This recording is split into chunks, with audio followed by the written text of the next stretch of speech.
Assalamualaikum dan selamat sejahtera. Saya ucapkan kepada Puan Anita.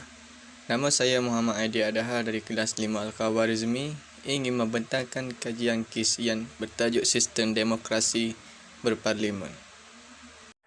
Pernyataan masalah. Malaysia merupakan negara yang mengamalkan sistem demokrasi berparlimen. Sistem ini membolehkan rakyat memilih kerajaan dan pemimpin sendiri melalui pilihan raya yang diadakan. Bincangkan sistem demokrasi berparlimen ini yang telah digunakan oleh negara kita sejak kemerdekaan dicapai. Persoalan kajian. Yang pertama, bagaimanakah badan perundangan berfungsi dalam sistem demokrasi berparlimen? Yang kedua, apakah kepentingan pengasingan kuasa untuk sistem demokrasi berparlimen? Objektif kajian.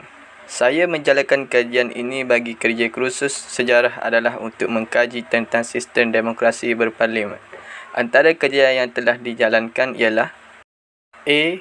Kajian ini dilakukan secara amnya ialah untuk mengenal pasti cara badan perundangan berfungsi dalam sistem demokrasi berparlimen. B. Kajian ini dijalankan untuk meneroka bukti tentang kepentingan pengasingan kuasa untuk sistem demokrasi berparlimen. Kaedah kajian. Sebelum memulakan kajian, saya telah mengenal pasti beberapa kaedah yang akan digunakan untuk memudahkan saya mencatat maklumat secara terperinci dan bersistematik. Oleh itu, saya telah menggunakan beberapa kaedah untuk menjalankan kerja kursus ini. Antaranya ialah saya melayari internet. Melalui kajian ini, saya telah mencari maklumat mengenai sistem demokrasi berparlimen. Dengan melayari internet, banyak maklumat yang telah saya perolehi melalui kaedah ini. Salah satu laman web yang saya layari ialah Wikipedia. Kita boleh mendapatkan banyak maklumat dan fakta-fakta melaluinya dalam pelbagai bahasa. Yang kedua ialah kajian dokumen. Selain itu, saya menggunakan kaedah menganalisis dokumen bagi mendapatkan maklumat tambahan. Antara dokumen yang dianalisis ialah laporan projek, keratan akhbar, buletin-buletin, majalah-majalah dan gambar-gambar berkaitan dengan sistem demokrasi berparlimen. Dan yang terakhir ialah audio-visual. Saya menggunakan kaedah audio-visual untuk mendapatkan penerangan dan pemahaman yang jelas. Contohnya, saya menggunakan YouTube untuk mendapatkan imajinasi yang jelas. Analisis data. Bagaimanakah badan perundangan berfungsi dalam sistem demokrasi berparlimen? Sistem demokrasi berparlimen negara kita dibahagikan kepada 3 badan, iaitu badan perundangan, badan eksekutif dan kehakiman. Badan perundangan berfungsi sebagai pengumbalan undang-undang. Badan perundangan terbahagi kepada 2 peringkat, iaitu Kerajaan Persekutuan dan Kerajaan Negeri.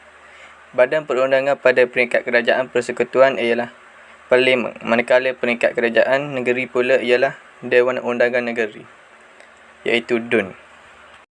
Dalam peringkat Kerajaan Persekutuan, kuasa perundangan terletak atas Parlimen. Parlimen merupakan badan perundangan tertinggi di Malaysia. Parlimen terdiri daripada 3 komponen, iaitu Yang di-Pertuan Agong, Dewan Rakyat dan Dewan Negara.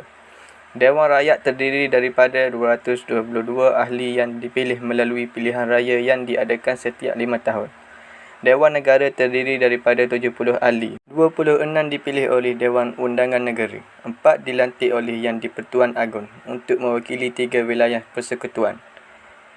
2 untuk Kuala Lumpur dan 1 untuk wilayah persekutuan lain iaitu Putrajaya dan Labuan. Tambahan pula, Yang di-Pertuan Agong melantik ahli-ahli Dewan Negara lain atas menasihati Perdana Menteri. Ahli Dewan Negara perlu berumur 30 tahun ke atas dan dilantik untuk panggal 3 tahun untuk maksimum 2 tahun penggal. Pembubaran Parlimen tidak mempengaruhi Dewan Negara. Pada peringkat Kerajaan Negeri, kuasa perundangan perlu diletakkan di bawah Undangan Negeri, DUN. Di Malaysia, terdapat DUN di setiap negeri kecuali bagi wilayah Persekutuan Kuala Lumpur, Labuan dan Putrajaya. Ketiga-tiga wilayah persekutuan tersebut hanya mempunyai ahli parlimen. Dewan ini terdiri daripada Sultan atau Yang di-Pertuan Negeri selaku Ketua Negeri, Speaker Dewan dan Ahli Dewan Undangan Negeri iaitu ADUN yang dipilih melalui pilihan raya peringkat negeri. DUN berfungsi untuk mengubal undang-undang bagi negeri masing-masing. Akhir sekali, Yang di-Pertuan Agong merupakan komponen badan perundangan negara kita yang penting. YDPA berkuasa sebagai ketua negara dan berkuasa mengikut perkara 55 Perlembagaan Persekutuan untuk memanggil Parlimen bersidang. Baginda juga mempunyai kuasa mutlak untuk menghentikan ataupun membubarkan Parlimen.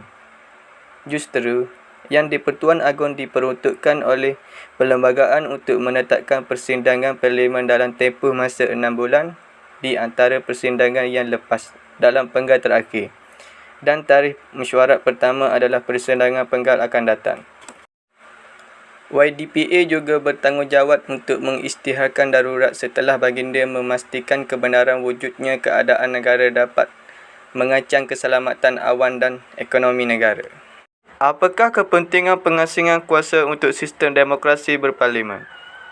Pengasingan kuasa ini penting untuk sistem demokrasi berparlimen kerana dapat mengelakkan penumpuan kuasa. Hal ini lantaran kuasa pentadbiran negara dibahagikan kepada 3 bahagian, iaitu legislatif, pengubah undang-undang, eksekutif, pelaksanaan undang-undang, dan judisiari, kehakiman. Penumpuan kuasa akan memudahkan penyalahgunaan kuasa dan kekeliruan berlaku. Dengan membahagikan kuasa, perkara-perkara tersebut dapat dielakkan. Selain itu, pengasingan kuasa dapat mengelakkan kezaliman yang mungkin berlaku semasa menggunakan sistem beraja. Hal ini demikian kerana raja dalam sistem beraja mempunyai kuasa mutlak dalam semua hal pentadbiran negaranya. Raja tidak perlu mendengar nasihat sesiapa pun semasa mentadbir negaranya. Jika sesebuah negara memerintah dengan zalim, negara tersebut tidak akan aman. Pengasingan kuasa dapat mengelakkan dan menghindari kemaharajalelan dan mengelakkan kebebasan rakyat pada masa yang sama. Di samping itu, pelaksanaan mengasingkan kuasa merealisasikan mekanisme semak dan imbas yang digunakan oleh negara kita. Hal ini dikatakan demikian kerana setiap cabang kuasa berkuasa untuk menyemak dan mengimbangkan kuasa dan pelaksanaan kuasa masing-masing yang diberikan oleh Perlembagaan Persekutuan. Misalnya, Badan Perundangan mengubal undang-undang yang akan dilaksanakan oleh Badan Eksekutif. Semasa timbul konflik dan kekeliruan, Badan Kehakiman dapat menyelesaikannya. Akhirnya, tujuan utama pengasingan kuasa ialah memudahkan pentadbiran berjalan dengan lancar, seperti yang dikatakan.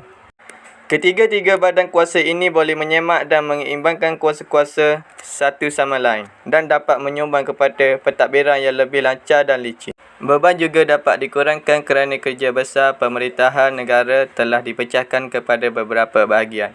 Dengan ini, pentadbiran dapat dimudahkan semasa kerja dikecilkan untuk setiap orang. Kesimpulan, sistem demokrasi berparlimen membawa masuk rakyat melibatkan diri dalam sistem pemerintahan negara. Raja-raja Melayu menjadi lambang taat setia rakyat. Hasilnya, saya dapat merumuskan bahawa sistem demokrasi berparlimen merupakan sistem pentadbiran menyumbang kepada keamanan dan berpaduan negara kita. Contohnya, kebajikan kaum dapat dijaminkan dengan mudah dengan sistem pentadbiran ini. Selain itu, sistem demokrasi berparlimen ini mengajar kita untuk bekerjasama untuk meningkatkan kerja. Bab kata peribahasa, berat sama dipikul, ringan sama dijinjing. Akhir sekali, perpaduan kaum dan kemakmuran negara dapat meneruskan agenda pembangunan negara pada masa akan datang. Ini adalah sumber rujukan saya. Saya telah melayari internet dan mendapatkan beberapa website dan juga melayari YouTube untuk mendapat link sebagai rujukan. Akhir sekali, ini ialah laporan saya dan disertakan dengan gambar-gambar yang berkaitan sistem demokrasi berparlimen. Sekian, terima kasih.